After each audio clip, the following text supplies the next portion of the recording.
자, 두 번째 강연은요, 제가 많이 해본 강연이 아니에요.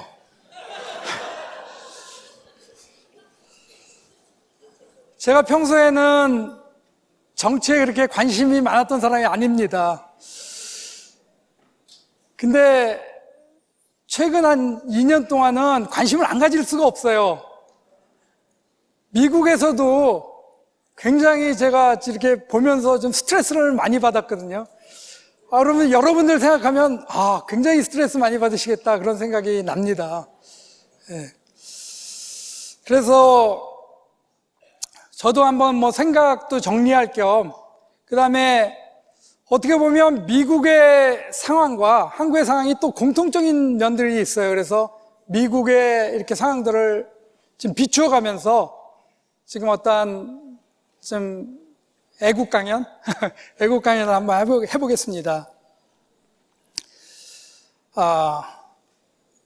이렇게 제 내용을 이렇게 서머라이즈 하는데 제가 서브타이틀로 크리스찬이 좌파가 될 수 있을까? 요거를 갖고 이제 계속 생각을 하면서 제가 좀 강연 자료를 만들어 봤어요. 우리가 모든 믿고 있는 그 성경이나 기독교나 다른 종교, 철학 이런 것들이 다 이제 어떻게 보면 세계관인데 이 모든 세계관이나 종교가 세 가지 가장 핵심적인 질문으로 이렇게 담을 수가 있어요. 담을 수가 있는데 그 첫 번째 질문은 Where did we come from? 우리는 어디서 왔느냐? 두 번째 질문은 Why pain and suffering in this world? 왜 이 세상이 이렇게 힘들고 어렵고 진짜 그러냐? 그 다음에 세 번째 질문이 What is the solution? 그러면 해결책은 뭐냐? 요 세 가지 질문입니다. 자, 기독교 세계관, 우리 성경적인 세계관은 Where did we come from?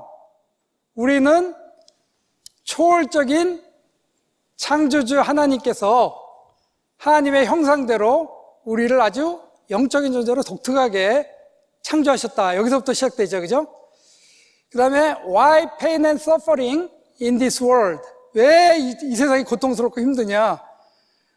자유의지를 가진 인간이 생명의 근원 되시고 공급의 근원 되시는 창조주 하나님을 거부했기 때문에 그게 원죄죠, 그죠? 그러한 생명과 어떤 공급에서 끊겨버렸어요. 그래서 이 피조 세계가 아주 페인이 들어오고 죄로 인한 힘든 것들이 생겨나게 됐죠, 그죠? 이게 이제 성경적 세계관이에요. 그 다음에 What's the solution? 그러면 해결책은 뭐냐? 생명과 공급의 근원 되시는 하나님께 다시 돌아가는 거죠, 그죠? 그 하나님을 인격적으로, 그 다음에 하나님의 영을, 성령님을 인격적으로 우리가 영접하면, 그러면 이 세상에선 조금 어려운 일이 있을 수도 있지만 eventually 결국에는 새하늘과 새 땅에서 in the presence of God, 하나님의 그 어떤 그 영광, 샤키나 글로리라 그러죠. 하나님의 영광스러운 그 글로리와 함께 우리가 영원토록 살 수 있다. 이게 이제 기독교 세계관이잖아요. 근데 공산주의, 사회주의, 전체주의, 이 세 가지 질문에 대해서 어떻게 대답하나 한번 보세요. Where did we come from? 우리는 어디서 왔느냐? 여기에 이제 이 사람들은 어떠한 창조주 하나님을 말하면 큰일 납니다. 왜냐하면 이 사람들이 따라야 될 거는 공산주의자들을 따라야 되는데 어떠한 이 공산주의와는 공산당과는 별도의 신을 따르면 큰일 나잖아요. 그러니까 공산주의는 항상 유물론, 이거에 대한 답은 유물론이고 진화론입니다. 유물론, 진화론. 그게 공산주의 그거고요. 그래서 진화론이랑 유물론은 공산주의와 너무 이렇게 잘 어울리는 그거예요. Why pain and suffering in this world? 왜 고통이 있느냐?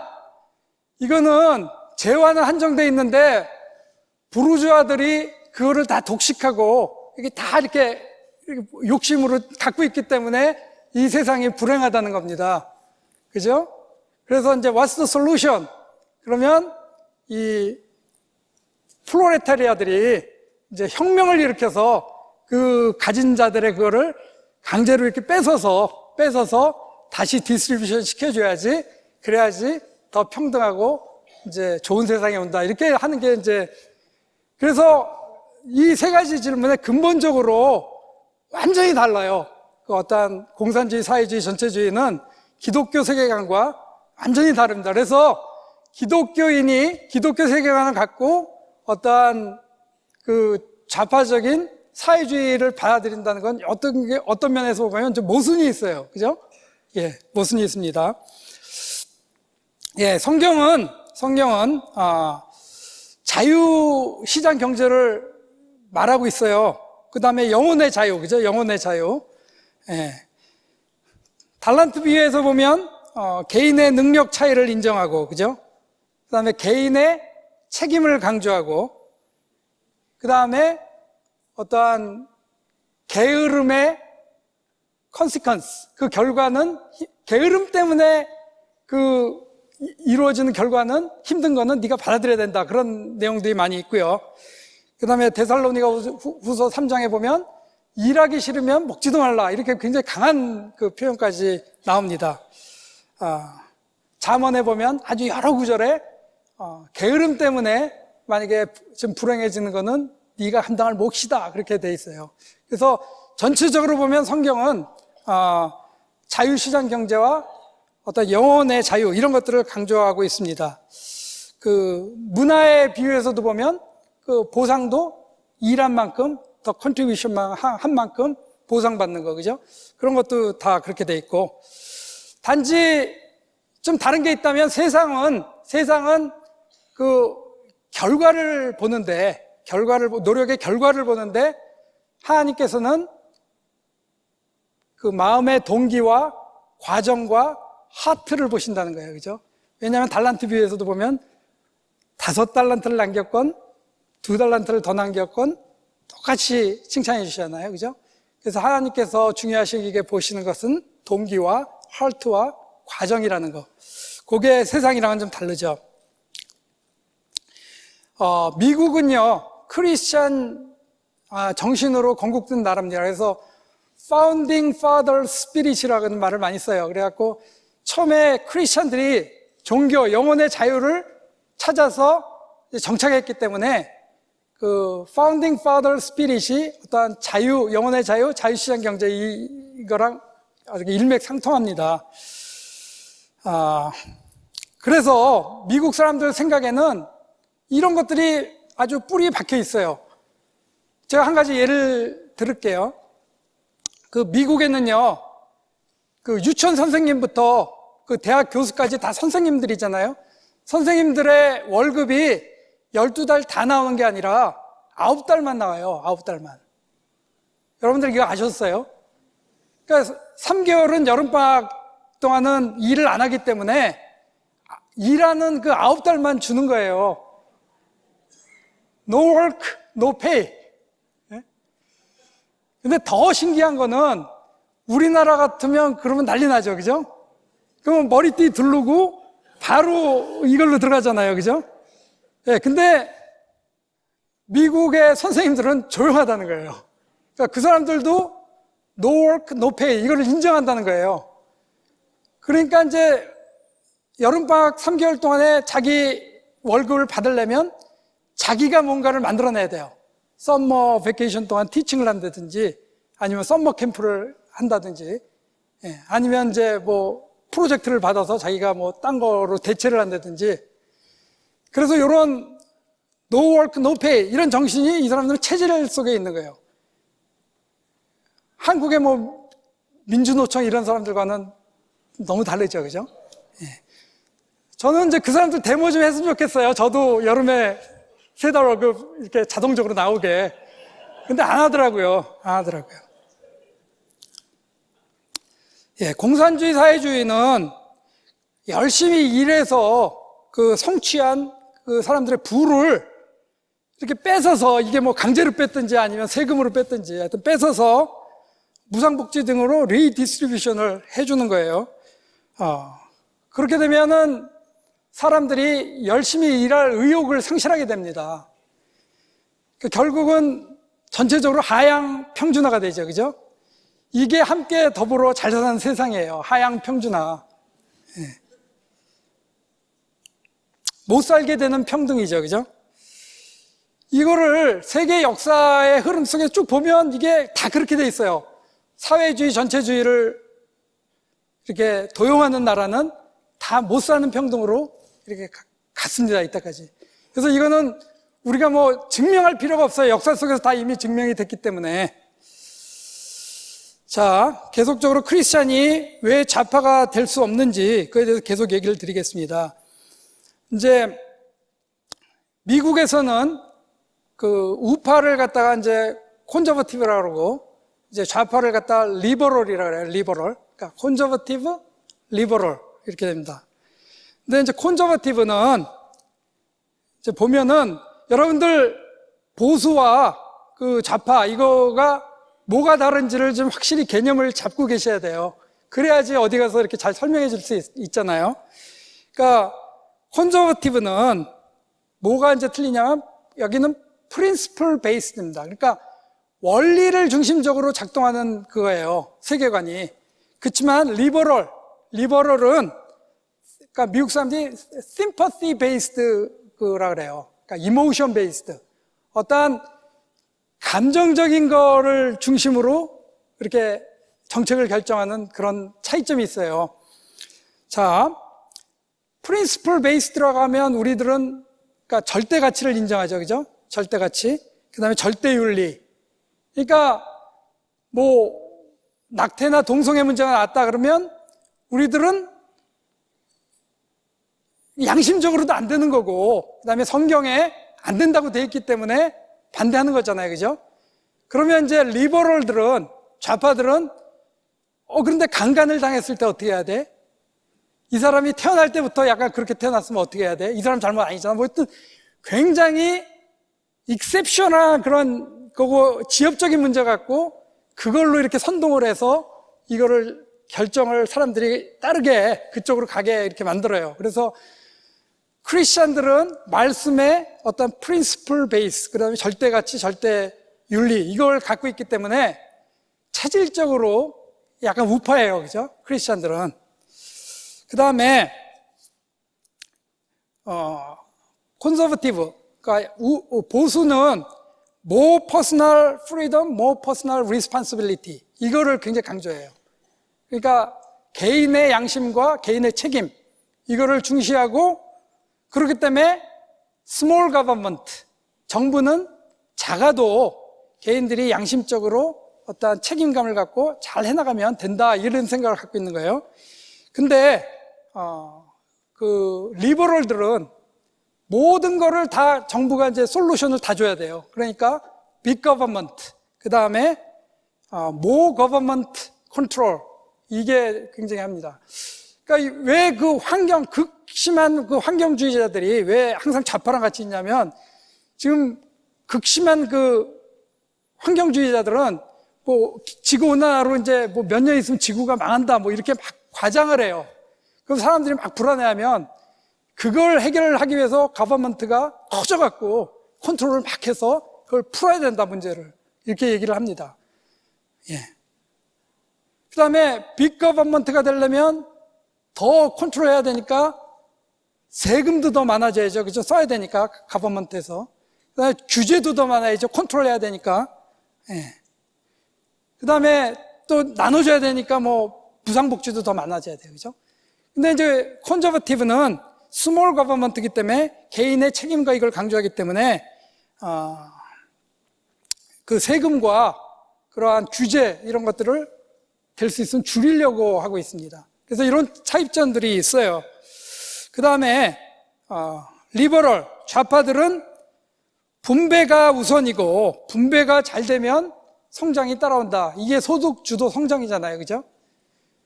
근데 아무리 분배를 시켜도 생산해내는 게 없는데 어떻게 성장이 됩니까? 그죠?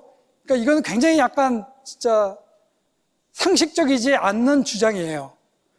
근데 이제 콘저버티브 보수들은 성장이 되면 이렇게 분배는 따라온다라고 생각하고 있죠. 그래서 좌파가 소득주도 성장이라 그러면 이제 우파는 시장주도 성장이에요. 시장주도 성장. 일거리가 생겨야지 일자리가 늘어나잖아요. 그러니까 이게 전체적으로 성장을 해야지 일자리가 늘어나는데 이 사람들은 성장은 안 하는데 거버먼트 컨트롤로 일자리가 생긴다고 생각을 하거든요. 그러니까 일자리에 지금 얼마를 퍼부었다 그랬죠? 50조? 이렇게 해도 안 되는 거예요. 그죠? 성장 주도 정책을 이제 미국에서는 트리클 다운 이코노미라고 하는데 기업들이 잘 되고 그러면 이제 낙수 효과라 그러죠. 그죠? 이게 이제 해서 일자리도 더 생기고 그러면 이제 사회적으로 좀 약자한테도 일자리 생기고 이러면서 더 좋다 이렇게 되는 거죠. 그래서 보수는 능력과 보상과 부의 차이도 인정하고 하지만 성경에서 말할 때는 좀 따뜻한 게 들어가야 돼요. 보수에. 그죠? 그래서 자기가 노력을 해도 좀 힘든 그러한 고아와 가부 얘기가 성경에 많이 나오잖아요. 그죠? 그러니까 고아와 가부 이런 사람들은 잘 우리들이 배려하고 돌봐야 된다. 이거는 있어요. 그죠? 이거는 있지만 어떠한 이거를 막 제도적으로 만들어서 게을러서 못 사는 사람들까지 돌봐야 된다는 그런 거는 성경에 없는 것 같습니다. 그리고 리버럴들은 인간이 이제 막 이런 정책들을 잘 만들고 가버먼트가 컨트롤을 해갖고 인간이 유토피아를 만들 수 있다고 생각해요. 이거 성경의 반대죠. 그죠? 성경의 반대. 인간들이 점점 더 악한 방향으로 가고 세상은 점점 더 악한 방향으로 가고 유토피아 새하늘과 새 땅은 하나님께서 초월적으로 그렇게 주십니다. 그죠? 예. 근데 미국과 한국의 유사성도 있어요. 첫 번째, 지역주의. 한국에 지금 지역주의 있잖아요. 영남, 호남, 이거 지역주의가 있는데, 미국에도 사실 좀 지역주의가 있어요. 그래서 미국도 양쪽 이렇게 코스탈 스테이트, 그러니까 바다 인접하고 있는 쪽은 북쪽, 그 다음에 그쪽은 리버럴해요. 그 다음에 중부에서 남부, 텍사스 포함, 남부 쪽은 컨저버티브입니다. 보수입니다. 그래서 지역주의가 있긴 있어요. 그래서 이제 미국의 대선의 결과는 사실 그런 픽스된 주들은 이미 결정된 거예요. 그래서 몇 개 주가 결정을 합니다. 그게 이제 그 중에 제일 중요한 데가 오하이오주와 플로리다주인데 이 오하이오주와 플로리다주 포함 이렇게 몇 개를 스윙 스테이트라 그래요. 일로 갈 수도 있고 절로 갈 수도 있고 그런 주인데 특히 중요한 게 오하이오와 플로리다인데 그 두 개를 이렇게 하는 데가 승리하게 된다는 그런 게 있어요. 그래서 한국이랑 어떻게 보면 좀 비슷한 면도 있고 연령대 미국에도 젊은 층은 굉장히 리버럴이고 그러니까 나이가 좀 들은 층은 좀 컨저버티브 보수층입니다. 그래서 이것도 이제 한국이랑 되게 비슷하고 그 다음에 미국의 언론은 95%가 리버럴이에요. 거의 다 리버럴이라고 생각하시면 돼요. 언론은 오직 하나 지금 보수주의 언론인데 폭스뉴스라고 거기만 지금 보수주의고 그러니까 미국도 언론은 이미 좌파에 다 장악이 돼 있습니다. 미국도. 그 다음에 대학은 태생적으로 리버럴이에요. 그래서 교수들이랑 이렇게 보면은 굉장히 리버럴합니다. 리버럴해갖고 이제 가르치는데도 영향을 많이 받겠죠. 그죠? 그러니까 아이빌리그 이런 데서 사람의 성을 갖다가 40개인가 이렇게 막 정의를 한 거예요. 남자, 여자 둘밖에 없잖아요. 근데 이걸 40개나 만들어 놓은 거예요. 그 사람들이. 경우 이런 거 다 해갖고. 그렇게 이제 리버럴한데 차이점이 있다면 미국의 크리스찬들은 대부분 제가 경험한 바로는 미국의 크리스찬들은 대부분 우파입니다. 근데 한국은 제가 들어보면 아니래요. 그러니까 그게 좀 이상합니다, 저는. 이렇게 세계관적으로 보나 어떤 정책의 흐름 방향, 비전 이런 쪽으로 봐도 크리스찬은 우파가 될 수밖에 없는데, 제가 보기에는. 근데 한국은 안 그렇다는 거예요. 왜 한국의 교회는 그러면 도대체 세계관을 어떻게 가르치고 있나? 여기에 대해서는 저는 좀 퀘스천이 있습니다. 제가 뭐 다녀보지 않아서 모르겠어요. 이거는. 근데 한국에는 또 이제 리버럴을 진보라고 부르죠. 그 다음에 이제 보수라고 부르는데, 요 용어에도 좀 함정이 있는 것 같아요. 진보라 그러면 되게 사실 좋은 용어예요. 그죠? 진보라 그러면 더 개혁적이고, 덜 권위적인 뭐 이런 개념이 들어와요. 그러니까 말 속에. 보수라 그러면, 뭐 수구꼴통 이런 그 개념도 좀 들어오고, 더 기득권, 그 다음에 더 권위적 이런 게 있어요. 그래서 보수 쪽에 있는 정치인들이 이렇게 잘 정책을 세우고 비전을 세워서 이런 개념들을 좀 탈피를 시켜줘야 될 것 같아요. 제 생각으로는. 저는 뭐 정치인은 아니지만. 그래서 자꾸 진보 보수 이렇게 부르지 말고 요새는 새로 이렇게 프레임을 짜서 그 종북 독재 좌파, 자유민주 우파 이렇게 부르면 좋겠어요. 앞으로는. 뭐 진보 보수 이렇게 부르지 말고. 실제로 그렇잖아요. 그죠? 네, 실제로. 네.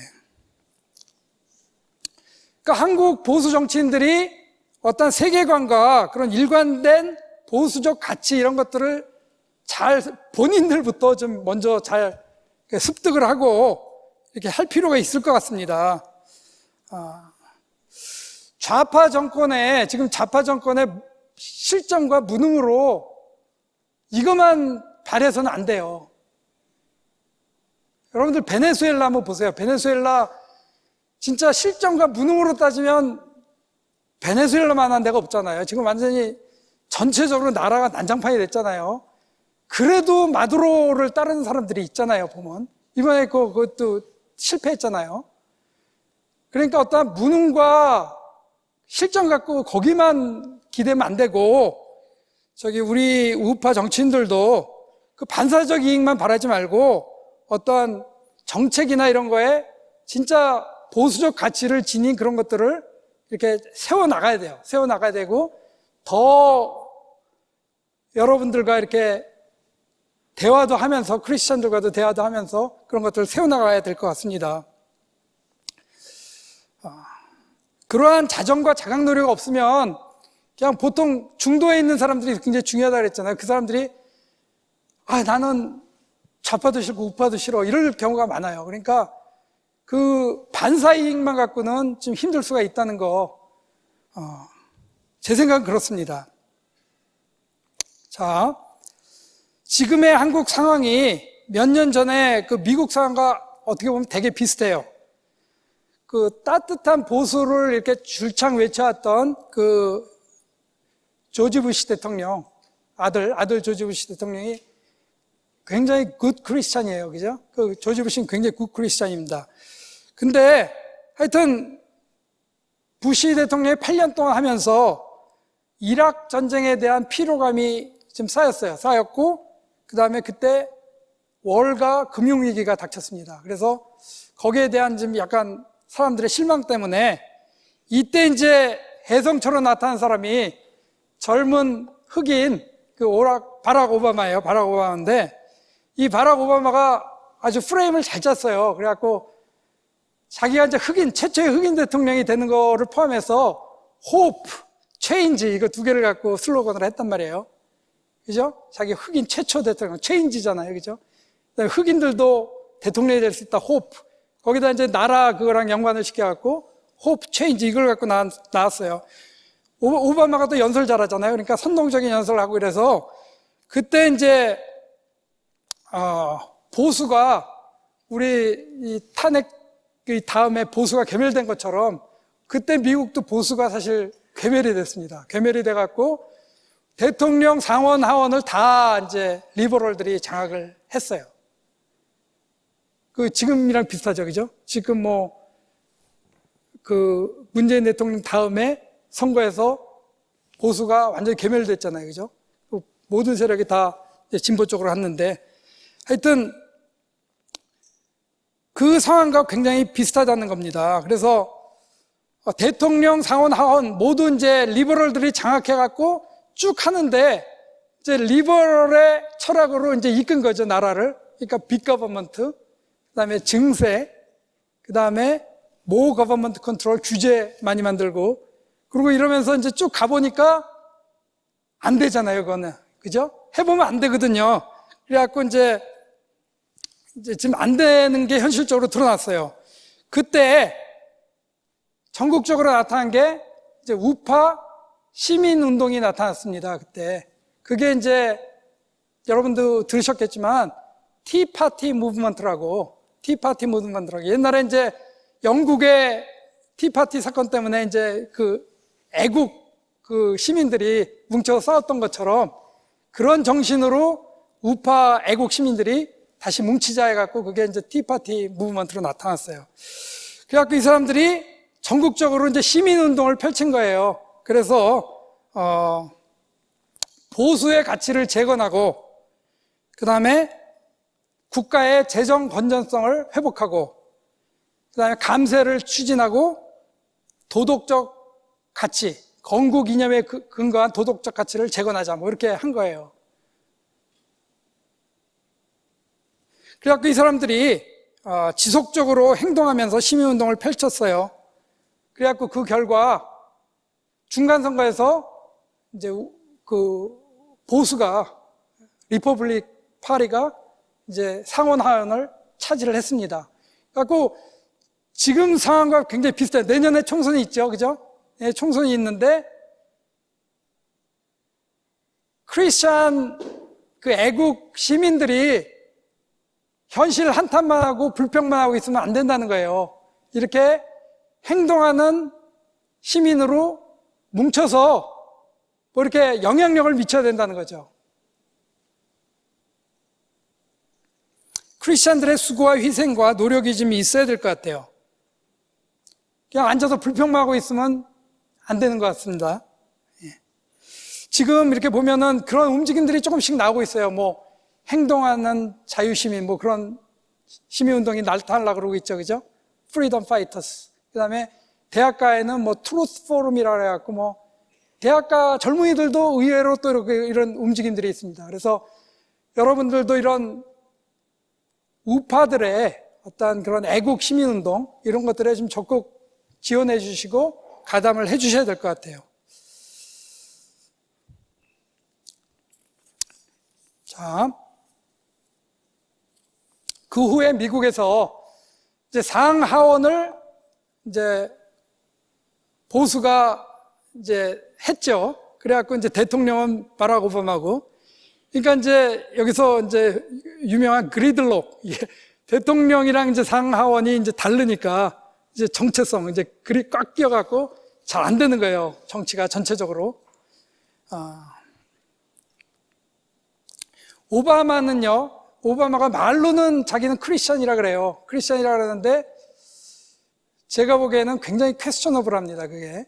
왜냐하면 오바마는 뭐 이렇게 오픈 그거에서 구약은 성경도 아니다, 뭐 이런 얘기를 해요.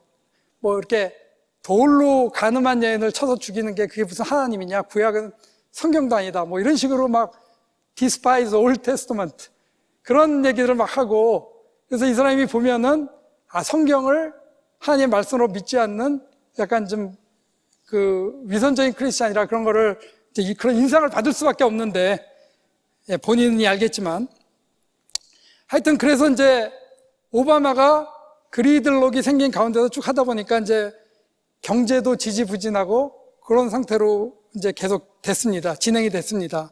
그러면서 이제 뭐 사회는 완전히 리버럴하게 됐죠.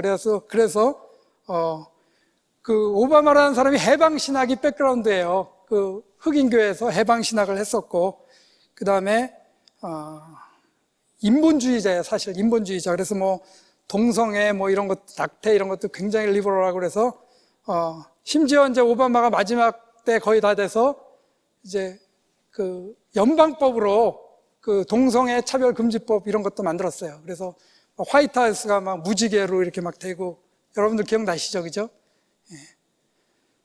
그런 상태로 이제 흘러갔는데, 그 다음에 이제 그 이렇게 흘러가다가 대선이 이제 왔죠. 그래갖고 이제 트럼프라는 사람이 나타났는데, 사실 트럼프가 처음 나타났을 때는 리퍼블리칸 파티에서도 그가 대통령 후보가 될 거라고는 전혀 아무도 예상을 못했습니다. 아무도 예상을 못했는데, 트럼프도 이렇게 오바마가 호프 체인지 이거 한 것처럼 이제 처음에 그거를 잘 짰던 것 같아요. 그래서 이 사람이 이렇게 제일 많이 주창하던 게 마가, Make America Great Again, 이거 갖고 맨날 연설할 때마다 Make America Great Again. 그러니까 굉장히 미국 국익 우선주의를 이제 들고 나온 거예요.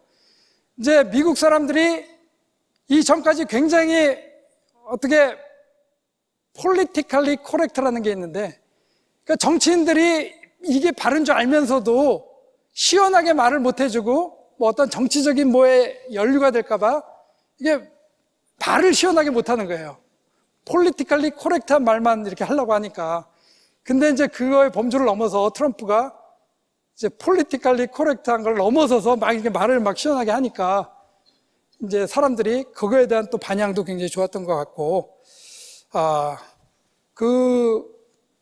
트럼프는 뭐 인성은 별로 안 좋죠, 그죠? 뭐 인성은 별로 안 좋은데 이 사람이 최소한도 God fearing, 그러니까 하나님을 경외하는 사람인 것 같아요. 하나님을 두려워할 줄 알고, 오바마는 막 하나님을 무시하고 막 성경을 무시하고 이러는데 트럼프는 at least God fearing person인 것 같다는 거예요. 그래갖고 그리고 이 사람이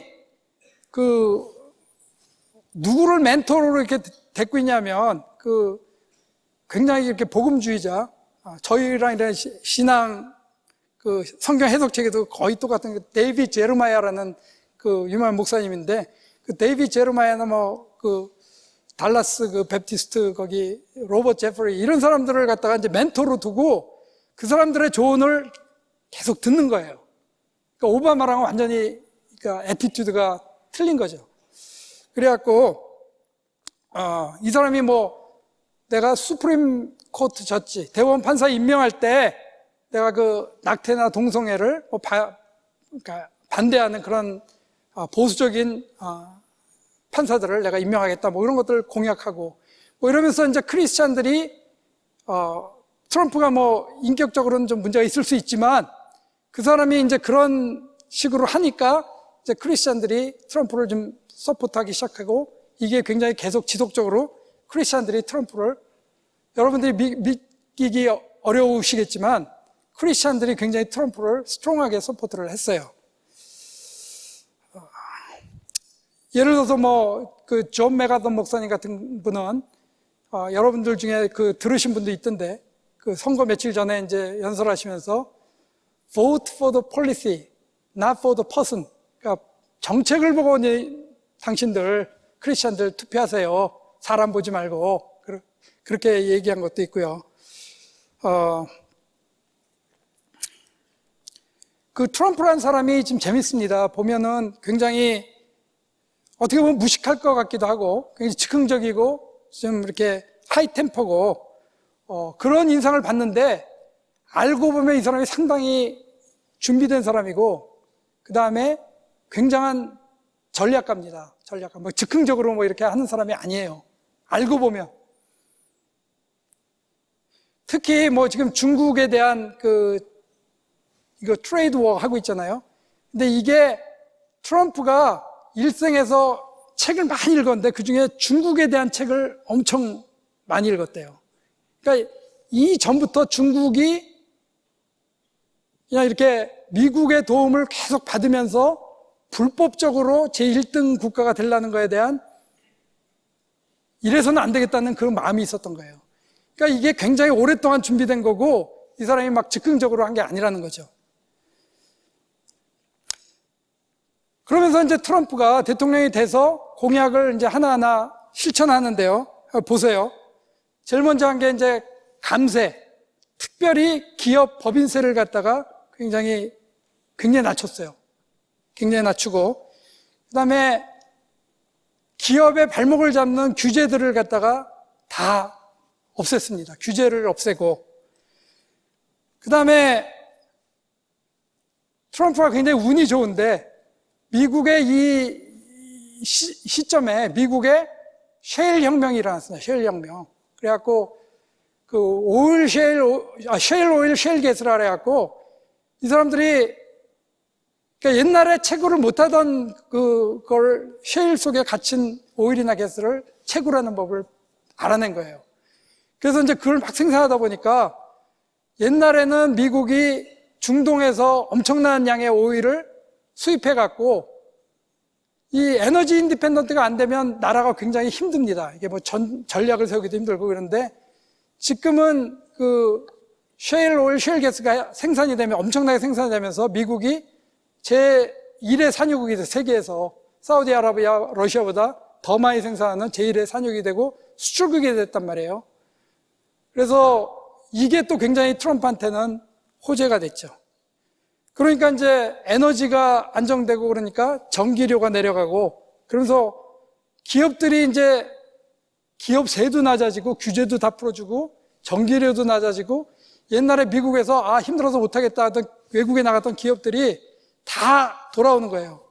이게 트럼프가 했던 공약 중에 중요한 공약이었어요. 그러니까 외국으로 나갔던 기업들을 내가 다시 미국으로 돌아오게 하겠다. 근데 이제 실제로 그렇게 했습니다. 그래서 지금은 미국 기업들이 이렇게 돌아오면서 미국이 실업률이 50년 만에 최저예요. 50년 만에 최저. 지금 현재. 근데 이렇게 한국을 바라보면 지금 모든 게 반대로 돼 있어요. 세금 올리고 있고 규제도 더 하고 있고 공무원 수만 늘리고 있고 그다음에 에너지는 뭐 탈원전해 갖고 진짜 전기료도 올라가고 탈원전에 대해서는 제가 더 할 말이 많은데 하여튼 그렇게 돼 있잖아. 그래갖고 이거 미국은 지금 이러면서 50년 만에 최저의 실업률을 하는데 한국은 이렇게 보면 정반대의 길을 가고 있네. 그런 느낌을 제가 많이 받습니다. 공무원만 대폭 늘리는 거는 진짜 이건 망국의 길로 가는 거예요. 왜냐하면 세상에서 제일 그 least effective라고 해서 제일 비효율적인 그 기관이 government예요, government. 거기서 생산을 해내질 않아요. 손해를 봐도 괜찮아요. 세금으로 메꾸면 되니까. 그러니까 government가 제일 비효율적인 건데 4,000명이 해도 될 일을 갖다가 공무원을 1,000명 늘려갖고 5,000명이 되면 그 5,000명이 4,000명 일을 하고 있는 거예요. 그렇지만 거기에 해당되는 엄청난 그 세금과 이제 뭐 그런 복지 같은 거 한 4, 50년 동안 엄청난 세금 출혈이 있는 거죠. 그래서 공무원 수를 늘리는 거는 정말 망국의 길로 가는 길이고 미국의 힘이 또 어디서 있냐면 상권 분립이 굉장히 확실히 돼 있다는 겁니다. 상권 분립. 이것도 우리나라 보면은 굉장히 답답하죠, 요새. 예. 트럼프가 대통령이 되면서 이제 좌파에서 미국도 그 리버럴들이 트럼프를 이제 대통령이 되고 나니까 이제 너무 말도 안 되는 사람이 대통령이 됐다고 생각을 해갖고 되자마자부터 이제 공격을 엄청 퍼붓기 시작했어요. 그래서 그 중에 이제 제일 중요한 게 그 트럼프가 러시아랑 공모를 해갖고 뭐 선거 과정을 이렇게 해서 이득을 얻어서 대통령이 됐다는 거예요. 러시안 콜루전이라 그러죠. 예, 그거 갖고 이제 나왔는데 미국이 어느 정도 상권 분립이 잘 돼 있냐면 트럼프가 이제 대통령이 된 다음에 그 제너럴 어토니 검찰총장, 미국은 검찰총장이면서 법무장관이에요. 그 제너럴 어토니를 트럼프가 임명을 했는데 제프 세션이라는 사람을 임명해. 트럼프가 임명을 한 사람인데 이 사람이 국회랑 이렇게 해갖고 좌파 성향의 뮬러라는 특검을 해서 특검을 한 거예요. 특검을. 그러니까 트럼프가 임명한 그 검찰총장이 국회에서 이렇게 해갖고 트럼프가 러시안 콜루전에 대한 특검을 한 거예요. 우리나라로 생각하면 우리나라는 뭐 검찰이나 뭐 판사들이나 스스로 알아서 지금 정권의 신여가 돼가고 있잖아요. 그러니까 그런 거 비하면 미국은 굉장히 사법부의 독립도 강하고 어떤 입법부, 상권 분립이 잘 돼 있는 것 같습니다. 그래서 어떤 때는 뭐 트럼프가 행정명령을 내려도 주에 있는 판사들이 이거 위법이다 해갖고 막 이렇게 하고 그래요. 그러니까 판사들이 어떠한 독립된 자부심과 그런 거 갖고 완전히 분리가 돼갖고 할 말을 한다 이렇게 되는 거죠. 이렇게 돼야 민주주의가 되는데 지금 우리나라는 좀 답답한 게 뭐 검찰이니 판사니 이런 사람들이 스스로 자발적으로 정권에 좀 신여가 돼가는 것 같아갖고 제가 보기엔 좀 답답합니다. 그래서 그 뮬러 특검을 했는데 무려 2년 동안 해서 지금 방금 얼마 전에 끝났어요. 그게 2년 동안 그 특검을 해서 러시안 콜루전 그거에 대해 트럼프. 그러니까 트럼프가 한만 뭐 힘을 써도 검찰하고 국회에서 그렇게 하는 거야. 2년 동안이나 탈탈 털었는데 그 러시아 공모 그거는 안 나왔어요. 이제 안 나온 걸로 결론이 났습니다. 그런데 이제 지금 이제 리버럴 데모크рат들이 이제 지금은 그 탈탈 털면서 부수적으로 일어난 뭐 사법방해 뭐 이런 거 이슈를 다시 끄집어내서 지금도 또 이제 다시 괴롭히기 시작하고 있어요. 끝이 없이 괴롭히고 있는데 그때 이제 트럼프가 알아낸 게 그 FBI, 그러니까 힐러리 클린턴이 이게 약간 사주한 FBI에서 트럼프 캠프에 들어가서 이제 트럼프가 뭐 문제점이 없나 그 스파잉을 했다는 거예요. 그거 증거를 잡아내갖고 지금은 이제 트럼프가 역으로 그 대선 캠프에서의 스파이 게이트 그걸 갖고 이제 리버럴들을 좀 공격을 하려고 그러고 있는 것 같더라고요. 보니까. 자, 이제 탈원전은 제가 진짜 답답해요. 탈원전은. 탈원전의 뭐 대응으로 무슨 얘기가 있었냐면 러시아의 가스를 북한의 석유관을 통해서 이렇게 들여오면 된다 뭐 이런 얘기를 하는데 이거 진짜 말이 안 되는 정책 아니에요? 북한이 적인데 칼을 든 적한테 목줄을 이렇게 내주고 그죠? 그 사람들이 뭐 우리의 에너지를 쥐고 있으면은 목줄을 쥐고 있는 거 아니에요. 수틀리면 그 사람들이 끊을 수도 있잖아요. 그죠? 그러니까 그러한 상황을 만들어 가려고 하는 게 참 저는 이해가 안 가요. 하여튼, 지금 탈원전의 결과가, 한전이 지금까지는 세계 인류 흑자를 남기는 기업이었는데 지금 뭐 엄청난 적자를 지금 하기 시작하잖아요.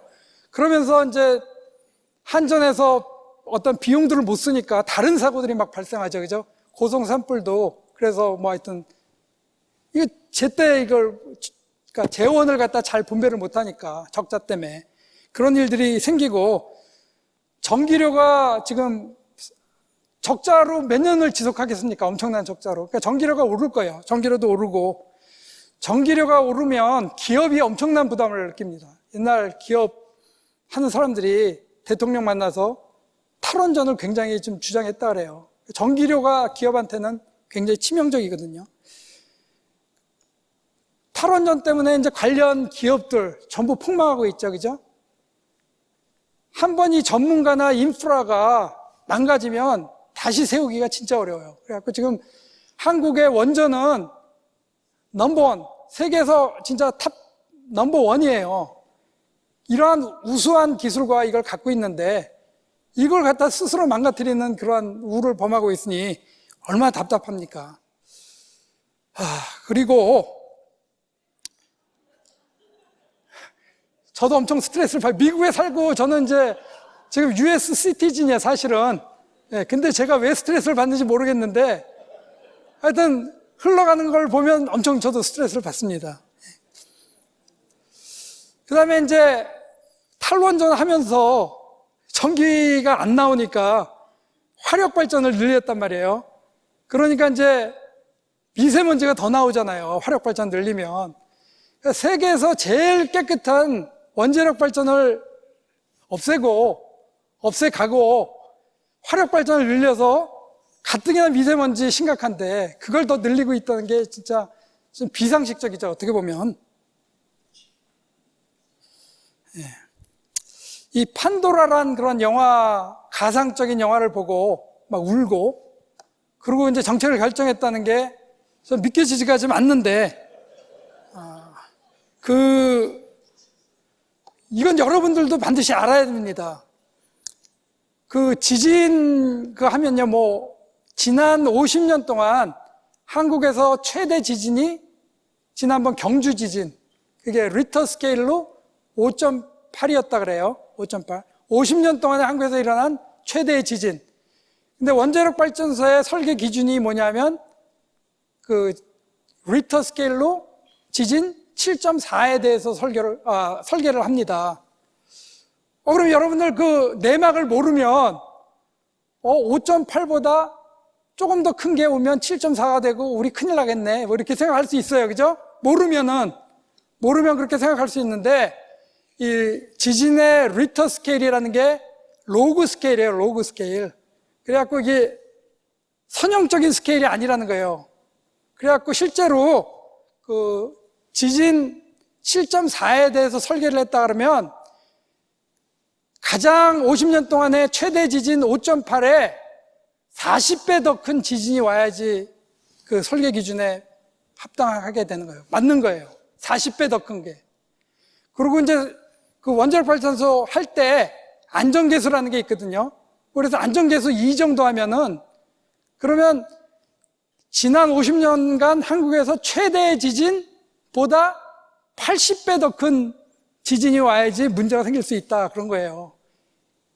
그거 거의 불가능이잖아요. 그죠? 그러니까 우리나라 원자력 기술도 좋고, 경주 지진보다 80배 더 큰 지진이 올 확률이 거의 없잖아요. 그죠? 그러니까 사실 원자력 발전소 되게 안전한 거예요. 저희 한국은. 근데도 이게 탈원전을 하고 있다는 게 진짜 좀 이상한 거죠.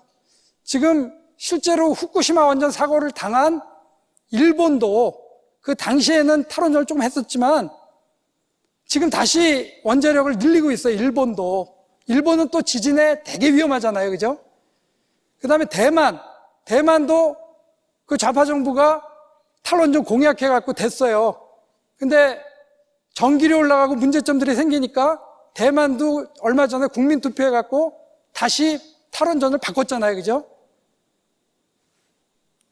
대만은 훨씬 더 지진이 무서운 나라예요. 우리나라보다. 근데 대만이나 일본도 그렇게 하고 있는데 우리나라는 아직도 이걸 진짜 고수하고 있다는 게 저는 믿기지가 않습니다. 솔직히. 그러니까 이제 이런 것들 때문에 크리스찬 시민운동이 필요한 거예요. 그러니까 대중들 잘 모르잖아요. 5.8인데 7.4? 조금 더 큰 거 보면 큰일 나겠네. 이렇게 생각하는 사람이 많을 수 있다고요. 그러니까 크리스찬 시민운동을 하면서 그런 것들을 좀 자세히 계몽하고 알려야 되는 게 굉장히 중요하다는 거죠. 그리고 신재생 에너지로 이걸 대체한다고요? 말이 안 돼요. 왜냐하면 신재생 에너지는 굉장히 스몰 스케일이고 이 플럭추에이션이 너무 심하기 때문에 어떠한 지금 에너지 이렇게 공급하는 데는 굉장히 안 좋아요. 효율도 엄청 나쁘고 비싸고. 사실 저도 제가 아는 메이저 중에 오션 리뉴어블 에너지가 굉장히 중요한 포션이에요. 그러니까 신재생 에너지 많이 한다 그러면 저는 좋습니다. 왜냐하면 프로젝트 많이 들어오니까. 좋은데 애국 시민의 한 사람으로서 이건 나라 망치는 길이거든요. 그러니까 답답하죠. 네, 답답하죠. 지금 미국도 극좌파들이 그린 뉴딜이라 그러면서 미국도 이제 리버럴 중에 극좌파들이 그린 뉴딜이라 하면서 신재생 에너지로 몇 년까지 80% 100% 이렇게 한다 그래요. 그러니까 그 사람들도 말도 안 되는 주장을 하는 거죠. 그러니까 트럼프가 하는 말이 니네들 제발 대선 때까지 그거 계속 주장하고 있어라. 그러면 내가 아주 치명타를 안겨줄 테니까. 그렇게 얘기하고 있습니다. 그 다음에 미세먼지. 이 미세먼지는 탈원전의 후유증으로 화력발전 더 하니까 우리나라에서도 더 나오겠지만 대부분은 중국에서 오잖아요. 원인을 규명을 못했다고요? 그건 말이 안 되는 소리예요. 왜냐하면 지구 자전 방향이 있는데 그 미국에서 이렇게 땅 넓은 데 보면 이게 대기가 항상 그 서쪽에서 동쪽으로 항상 옮겨가거든요. 지구 자전이 있기 때문에. 그러니까 이거는 뭐 과학적으로 뭐가 안 됐다. 이건 말이 안 돼요. 말이 안 되고 그 중국에서 더군다나 뭐 모든 소각장, 화력발전, 뭐 공장, 심지어 원자력 발전소 이런 것까지 다 동해안에 져요. 동해안에. 그 얘기는 뭐 나쁜 것들은 다 날아가라는 거잖아요. 그죠? 그리고 뭐 실제로 지금 뭐 컴퓨터 시뮬레이션도 잘 돼 있기 때문에 그 에어플로우 그 시뮬레이션 하면 금방 나와요. 그거. 뻔하니까 결과는 뻔한데. 근데 어떻게 한마디도 중국한테 이렇게 말을 못하는지 저는 진짜 답답합니다. 예. 공산당을 다루는 법은 힘과 배짱으로 해야 돼요. 굴종으로 하면 절대 안 됩니다. 팍스 로마의 평화가 힘으로 이렇게 되는 거예요. 그러니까 우리도 한미동맹을 공고히 하든지 우리 스스로 핵을 무장하든지 두 방법밖에 없어요. 근데 핵을 스스로 무장하는 건 어렵기 때문에 한미 공조를 강화하는 수밖에 없다고요. 우리가 피스를 유지하려면. 맞습니까?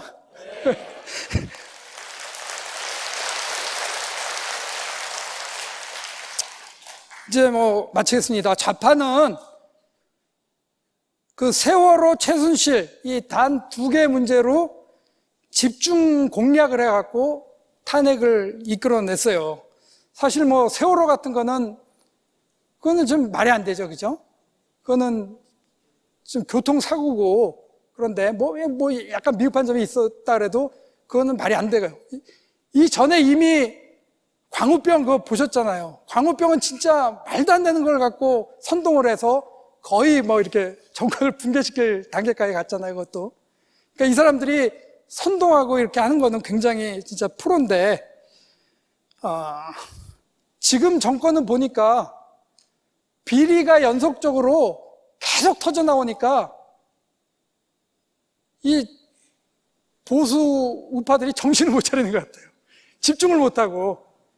그래갖고 조우크루는 이 사람들이 이게 전략적으로 이렇게 비리를 계속 저지르는 게 아닌가 그런 생각까지 드는데,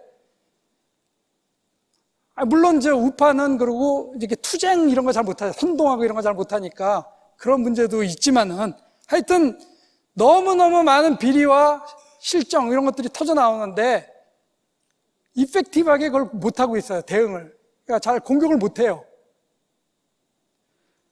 그리고 너무 많은 게 있으니까 이제 막 이것저것 우왕좌왕하다 보면은 어떻게 더 힘들 수가 있거든요. 그래서 전략적으로라도 몇 가지를 선택해갖고 집중적으로 해야 되는데, 그러니까 저는 정치인은 아니지만 제 생각에는 제일 핵심적인 게 그 드루킹 특검. 그거는 왜 굉장히 중요하냐면 어떠한 여론 조작으로 선거에 당선됐다 그러면 정통성이 문제가 생기는 거거든요.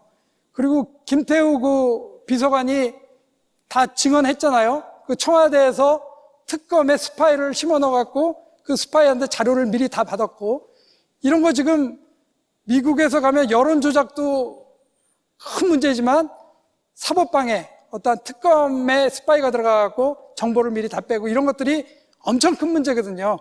근데 이런 게 지금 수면 위로 잘 안 나타나고 있어요. 굉장히 중요한 문제인데. 그 다음에 블랙리스트. 모든 부처에서 지금 이전 정부보다 더 심한 블랙리스트들이 지금 나오고 있고, 거의 증거들도 다 있고, 이전 정부의 그 하이 오피셜들이 그 블랙리스트 때문에 지금 복역을 하고 있는데, 그보다 더한 것들이 나오는데도 어떻게 집중적인 공략을 잘 못하고 있어요, 아직까지. 그래서 이런 것들을 진짜 잘 해야 되는데, 저도 답답합니다. 그래서 답답해요. 그러니까 정치인들도 뭐 노력을 하고 있겠죠. 하고 있는데, 그리고 이제 자유민주우파가 지금 나라가 지금 사느냐 죽느냐 굉장히 심각한 위기의 상황이거든요. 그래서 지금 이 상태로 3년 더 가면은 완전히 지금 폭망할 확률이 굉장히 높아요. 다시 리빌드하기 굉장히 어렵잖아요. 그래서 자유민주우파가 서로 정리할 거 정리하고 지금 시점에서는 반문연대로 좀 뭉쳤으면 좋겠어요. 뭉쳐갖고 좀 이렇게 힘을 좀 썼으면 좋겠습니다. 힘을 좀 썼으면 좋겠고, 아까도 말했지만 그 종북 독재 좌파의 실정에 대한 반사이익만으로 부족하다는 거예요. 그죠? 그러니까 그 보수 우파도 자유민주 우파도 자정자강도 해야 되고, 그 다음에 우파적 보수적 가치를 사람들한테 정책을 제시하고 비전도 제시하고 설득을 시키고, 우리 크리스찬 우파들은 그 아까 티파티 무브먼트처럼 좀 불평만 하고 있지 말고 그 좀 행동하는 시민연대 뭐 이런 데다 좀 이렇게 도움도 주고 힘도 실어주고 그렇게 했으면 좋겠습니다. 그래서 지금 크리스찬 중심의 애국 시민운동, 애국 기도운동이 굉장히 절대적으로 필요하고, 이 교회는 진짜 굉장히 열심히 그렇게 하고 있고, 항상 선지자들이, 대언자들이 그 어려운 최악의 상황에서 항상 했던 게 비전을 제시하는 거였습니다. 그래서 교회나 크리스천들이나 그 어떤 우파 정치인들이 이렇게 비전을 제시하고 보수적 가치 정책을 제시하고, 이게 굉장히 중요한 것 같아요. 제가 막 너무 이렇게 반정부적인 얘기를 해갖고 출국 금지당할지도 모르겠네, 지금. 예. 자, 기도하고 마치겠습니다.